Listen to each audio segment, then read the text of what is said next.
পাটপাড়ি পুরা মিথ্যা কথা, কাজ না করলে কাউকে টাকা দিবে। জামাতে ইসলাম এই দেশটাকে আফগানিস্তানে পরিণত করতে আজকে সকালে পত্রিকা বাইরেছে, আজকে মহিলারা মিছিল করতেছে। আমি জানি না এটা কতটুকু সত্য কি মিথ্যা, এটা নাকি টেলিফোনে হ্যাক করা হয়েছে বলতেছে। জামাতের আমির সাহেব মহিলাদের বিরুদ্ধে নাকি কথা বলছেন, আমি কিন্তু এটা জানি না। আমি সাংবাদিককে জিজ্ঞেস করি, আমি জানি আই ডোন্ট নো, বাজে কথা বলেছেন। যদি এটা হয়ে থাকে, উনি যদি করে থাকেন তাহলে অন্যায় করেছেন, সঠিক করেননি। মহিলারা কখনোই তাকে এটা মেনে নিতে পারবে না। তবে জামাতে ইসলামের তো ব্যাপারটাই আছে এরকম, ওরা তো মহিলাদেরকে কাজ করতে দিতে চায় না।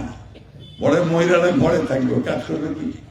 এগুলো ওই যে আপনার গার্মেন্টসে যারা কাজ করে মেয়েদেরকে, তাদেরকে বলে দিয়েছে যে 5 ঘন্টার বেশি কাজ করতে পারবে না। খাবে কি? কাজ 8 ঘন্টা না করলে খাবে কি? তাই না? আমাদের মেয়েরা যদি স্কুল কলেজে না যায়, পড়াশোনা না করে, চাকরি পাবে কোথায়? পদ্মা সেতু, মেট্রো রেল এবং এলিভেটেড এক্সপ্রেসওয়ে নির্মাণের গর্বিত অংশীদার বসুন্ধরা সিমেন্ট। সরকারের ওইটাই ওই টাকা সরকারের, কোন সরকারে বাটপাড়ি পুরা মিথ্যা কথা। কোন সরকার কাজ না করলে কাউকে টাকা দিবে হবে নাকি?